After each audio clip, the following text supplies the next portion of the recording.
안녕하세요. 반갑습니다. 도마TV의 한노 대표입니다. 미국 증시가 그래도 좀 빠르게 반등을 보여주고 있습니다. 기술주 라인들은 여전히 좀 힘든 모습들이고요. 제조업이 포함되어 있는 다우존스 같은 경우에는 굉장히 가파른 그런 속도로 주가가 상승을 하고 있는 모습이죠. 이런 기술주들이 올라가기 위해서는 바로 이제 금리 인상이라는 부분들이 속도적으로 좀 조절이 돼야 된다라고 보시면 되겠습니다. 만약에 그런 징후들이 나왔을 때는 좀 하이테크, 또 미래를 좀 보는 그런 종목들이 반등을 해줄 수 있는 그런 모멘텀들이 만들어질 걸로 판단이 되고요.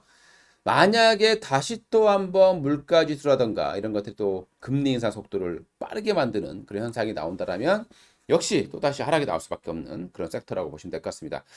자, 오늘은 하늘을 나는 꿈을 실현시킨 기업이죠. 사람이기도 합니다.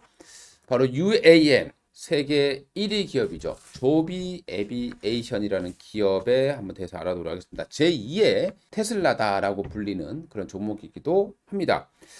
한국에서는 SK텔레콤 하고요. 기술 협력을 하고 있죠. 그러니까 우리나라에서 만약에 SK텔레콤이 UAM을 한다라고 하면 바로 이 조비에이션의 이 UAM을 가지고 와서 한다라고 보면 될 것 같습니다.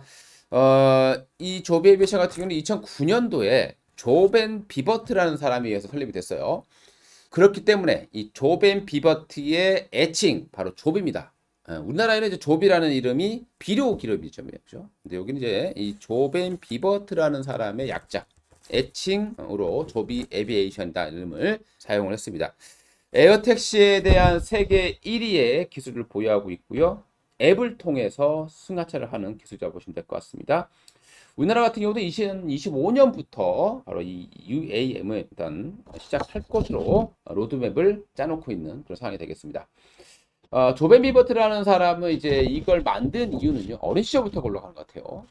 어린 시절에 이제 7km 정도를, 7km면은 어린아이의 걸음거리로서 2시간 정도 걸리는 것 같습니다.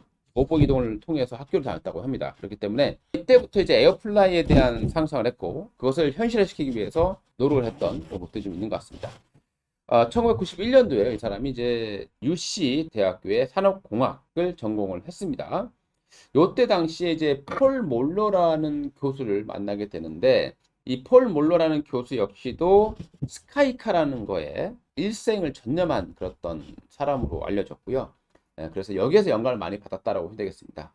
뭐 그때 당시 만들었던 스카이카를 보게 되면 굉장히 우스꽝스럽긴 합니다만은 그래도 이렇게 하나하나 스텝 바이 스텝으로 기술은 발전한다. 이렇게 이해를 하시면 될 것 같아요. 자, 그리고 1995년도에요. 스탠포드 대학교로 전학을 합니다. 이때도 역시 산업공학 디자인을 전공을 하게 됐고요. 그리고 나서 바로 이제 인사이트라는 업체에 입사를 하게 됩니다. 자, 그리고 이때부터 이제 월급을 받을 거 아니에요? 월급을 받은 것들을 그 돈을 다 주식에다가 투자를 했다라고 합니다. 그리고 나서 이제 1997년도에 애플의 주식을 닷컴 버블이 발생하기 직전에 매도를 해서 큰 수익을 올렸다고 합니다. 주식도 상당히 잘하는 것 같아요. 그리고 그 돈으로 로봇 디자인 스타트업 업체인 벨로시티를 만들었고 이거를 이제 1200억에 매각을 하게 되는 거죠. 자, 그리고 이제 이 돈으로 또 풍력 에너지 사업에도 진출을 하게 되고요. 그리고 거기서 이제 차근차근 돈을 모아서 2009년도에 이제 비로소 조비 에비에이션을 설립을 하게 되는 겁니다. 자, 그리고 이제 2017년도에요. 프로토타입을 개발해서 비행에 성공을 하게 됩니다. 자, 그리고 이때 당시에 UAM 같은 경우는 6개의 모터입니다. 이 수직 이착륙기 같은 경우는 6개의 모터잖아요. 헬리콥터 같은 경우는 하나의 프로펠러지만 이 UAM 같은 경우는 이제 6개의 모터가 이제 각자 이제 돌아갑니다. 그렇기 때문에 하나 고장 난다고 하더라도 충분히 안전할 수 있게끔 만들어내는 그런 기술을 보유하고 있다고 되겠고요. 그리고 수직 이착륙이 가능합니다. 그리고 조종사 1명하고 승객 4명, 총 5명이 탑승할 수 있고요. 최대 시속 320km, 그리고 최대 비행거리는 150마일 정도로 나타나고 있습니다. 자, 그리고 2019년도에 이제 바로 양산형 프로토타입을 제작하고요. 이때 바로 이제 도요타가 여기에 투자를 하게 되는 거죠. 그리고 이제 우버 엘리베이터를 인수를 하게 되면서 또 우버의 투자도 살짝 받게 됩니다. 그리고 나사의 소음 테스트, 이 UAM, 우리가 드론 날리면 드론 그 작은 것도 소리가 굉장히 시끄럽죠. 그렇기 때문에 이 소음이 굉장히 중요한데 이 나사로부터 나오는 이 소음 테스트 기준에 합격을 했습니다. 자, 그리고 네, 이제 수직 이착륙 항공기를 개발을 완료를 했고요. 어플 기반의 항공 승차 공유 서비스를 앞으로 해낼 그럴 기회라고 되겠습니다. 계속 기술은 발달해 나갈 겁니다. 아직 2, 3년이라는 기간이 남아있죠. 그렇기 때문에 당장 돈이 안 되니까 지금처럼 금리가 올라가는 시점에서는 찬밥이 될 수밖에 없죠. 하지만 향후에 또 금리가 안정된다라고 했을 때는 또 주가 회복이 강하게 나타날 수 있는 그런 종목으로 이해를 해보시면 될 것 같습니다.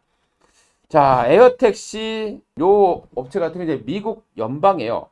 항공국 상업 운용 여기에 대해서 이제 승인을 받았습니다. 그 후에 바로 이제 SK텔레콤과 이제 파트너십을 체결하게 된 거고요.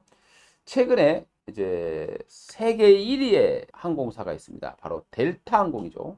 델타 항공으로부터 6천만 달러 정도를 투자를 받았고요. 향후에 이제 2억 달러까지 투자를 확대할 것이다 라고 있습니다. 그리고 일본에서는 이제 수직 이착륙기 형식에 대한 인증을 최근에 받았다라는 뉴스가 전해졌습니다. 자, 오늘은 조비 에비에이션에 대해서 알아봤습니다. 투자에 참고로만 활용해 주시기 바라겠습니다. 감사합니다.